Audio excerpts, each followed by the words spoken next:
Hello guys, I am Abhishek. Welcome to my YouTube channel B for business. आज हम बात करेंगे टाटा ग्रुप के चेयरमैन रतन टाटा जी के बारे में। हम उनके जीवन के एक ऐसे पड़ाव के बारे में बात करेंगे जहां उन्होंने अपने अपमान का जवाब अपनी सफलता से दिया। टाटा ग्रुप को एक अलग ऊंचाइयों पर पहुंचाने में रतन टाटा जी का बहुत बड़ा योगदान है।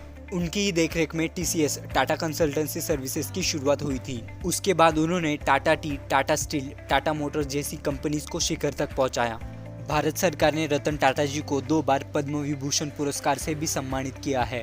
टाटा ग्रुप अपने बिजनेस को लगभग 100 से अधिक देशों में एक्सपांड कर चुका है। साथ ही उन्होंने कई लोगों को रोजगार भी दिया है। टाटा ग्रुप अपने प्रॉफिट का 66% डोनेट करता है। अब तक आप रतन टाटा जी के बारे में थोड़ा जान चुके होंगे, तो चलिए बात करते हैं उस घटना के बारे में जिसने रतन टाटा जी ने अपने अपमान का जवाब अपनी सफलता से दिया। बात उस समय की है जब टाटा मोटर्स ने 1998 में अपनी टाटा इंडिका कार को लॉन्च किया। रतन टाटा जी का ये ड्रीम प्रोजेक्ट था।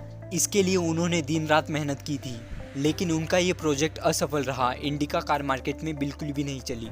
इस वजह से कुछ ही सालों में टाटा मोटर्स को बहुत बड़ा नुकसान हुआ। इस वजह से कंपनी के पार्टनर्स और इन्वेस्टर्स ने रतन टाटा जी से कहा वो अपनी कंपनी बेच दे। रतन टाटा जी का अपनी कंपनी बेचने का बिल्कुल भी मन नहीं था, फिर भी वो अपनी मजबूरी में ऐसा करने के लिए तैयार हो गए। रतन टाटा अपने पार्टनर्स के साथ अपनी कंपनी बेचने का प्रस्ताव लेकर फोर्ड कंपनी के पास चले गए, जिसका हेडक्वार्टर अमेरिका में है। फोर्ड कंपनी के साथ रतन टाटा और उनके पार्टनर्स की मीटिंग करीब 3 घंटे तक चली। फोर्ड कंपनी के चेयरमैन बिल फोर्ड ने रतन टाटा जी से बहुत बुरा बर्ताव किया और उन्होंने ये भी कहा, अगर तुमको इस बिजनेस की जानकारी नहीं है तो फिर तुमने इस कार को बनाने के लिए इतना पैसा क्यों लगाया? हम तुम्हारी कंपनी को खरीद कर तुम पर एक एहसान कर रहे हैं। ये बात रतन टाटा जी के दिल पर लग गई। वो रातों रात उस डील को छोड़कर अपने पार्टनर्स के साथ वापस आ गए। बिल फोर्ड की उन बातों को रतन टाटा भुला नहीं पा रहे थे। उसके बाद रतन टाटा जी ने अपनी कंपनी किसी को भी ना बेचने का निर्णय ले लिया। उन्होंने अपनी कंपनी को और बेहतर बनाने को सोचा, इसलिए उन्होंने दिन रात मेहनत की। इसके बाद टाटा मोटर्स प्रॉफिट में चल रही थी और दूसरी तरफ फोर्ड कंपनी लॉस में जा रही थी और 2008 तक फोर्ड कंपनी को बहुत बड़ा नुकसान हो चुका था। और उसके बाद रतन टाटा जी ने फोर्ड कंपनी के सामने उनके लग्जरियस ब्रांड लैंड रोवर और जैगवार को खरीदने का प्रस्ताव रखा और इसके बदले उन्हें अच्छा खासा दाम देंगे, ऐसा कहा। फोर्ड कंपनी पहले से ही नुकसान में चल रही थी, इसीलिए उन्होंने ये प्रस्ताव स्वीकार कर लिया। बिल फोर्ड बिल्कुल उसी तरह टाटा मोटर्स के ऑफिस पहुंचे जैसे रतन टाटा कभी उनसे मिलने उनके ऑफिस पहुंचे थे।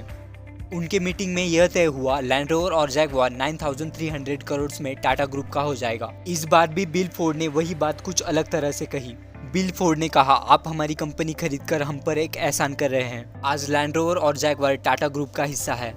रतन टाटा जी अगर चाहते तो उसी मीटिंग में बिल फोर्ड को करारा जवाब दे सकते थे, लेकिन उन्होंने ऐसा नहीं किया। यही बात होती है जो इंसान को सफल और महान बनाती है। जब कोई किसी को अपमानित करता है तो लोग उसका जवाब शब्दों में देते हैं, पर महान लोग उसी अपमान का जवाब सफलता में देते हैं।